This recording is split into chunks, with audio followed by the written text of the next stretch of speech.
Okay, I just realized that maybe I haven't really explained my goals in this project.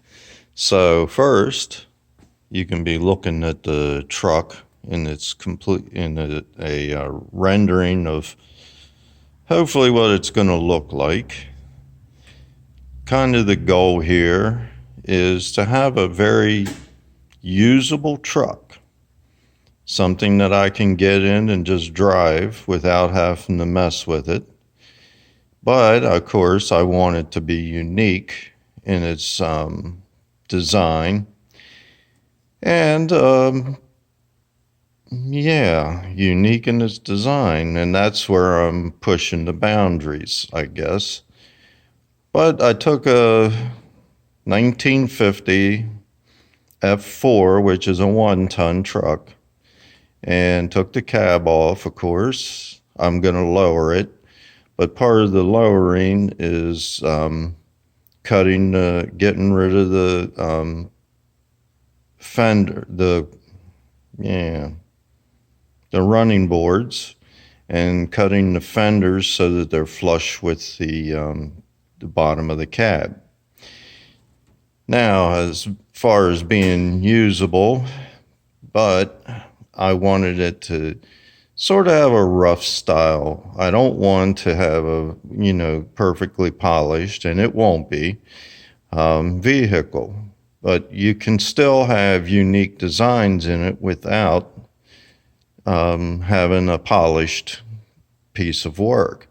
Part of the reason for not polishing it is actually cost. But again, there are ways to make the truck unique and look presentable without using conventional wisdom, we'll say. So I looked at, after I lowered it and then extended the cab, that the nose looked too long, in my opinion. And I like the look of a short nose on just about any vehicle. And so I decided to cut it down, which you've seen the beginnings of. The extension of the cab is so that I can have a small, we'll call it jump seat in the back to carry people for short distances, but it also gives me a place to put items if I go to the store in out of the weather. The next thing is I wanted a dump bed on it. But this dump bed is actually going to be all aluminum. It's going to be made out of 2x6 aluminum tubing. And then, as a unique feature, since the bed will only be 6 feet long and I want it to be useful, it will extend back another 4 feet. Plus, once you fold the tailgate down and you add that all up, you'll almost have 12 feet of bed. And how I'm working that is that every other rail or aluminum tube in the bed and the bottom of the bed will slide in between the two beside it, the one on either side. Plus one of them on the side will also move. This one right here. And that one will move out because that's also where the tailgate attaches. So the attachment for the tailgate will be there if you want to extend it and still be able to close the tailgate. The independent suspension is just for the fun of it and to make it unique, one of a kind. The unusual frame design is to kind of show the idea that round tubing can handle torque much better than rectangular or square tubing. And with this design, the tube is going to be twisting. This side, this is going to want to go up, and this will want to try to go up, but it's not going to go, I'm sure of it. And it just makes for an interesting way to tie the two together. These rails are about 34 inches apart. These rails are going to be Yeah, now about 66 inches apart. Also in the front, the bottom tube it will appear to be the pivot point for the lower A arm, and the upper tube will appear to be the pivot point for the upper A arm. Now, when I say appear, actually it'll go right through the hole that would normally have been for the adjustment or pivot. So I have to rig up another way to actually make adjustments.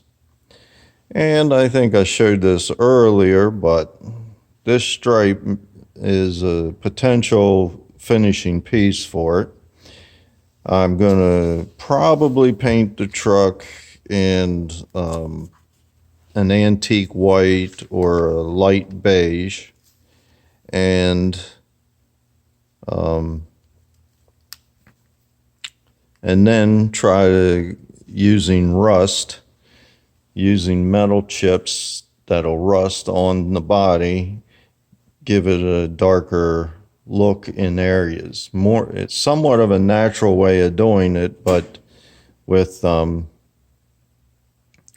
using metal chips that rust rather than trying to paint it on. It definitely will be more natural because I won't be able to control exactly how it works. I'll just initiate the effect. And I guess that kind of ties it together.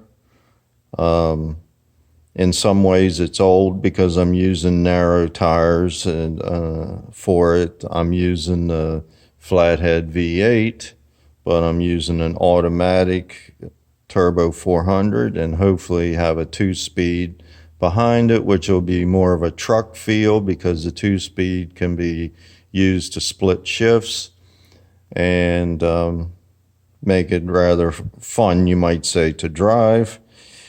I think I've mentioned that the front end will be a tilt, so the hood and the fenders will be together.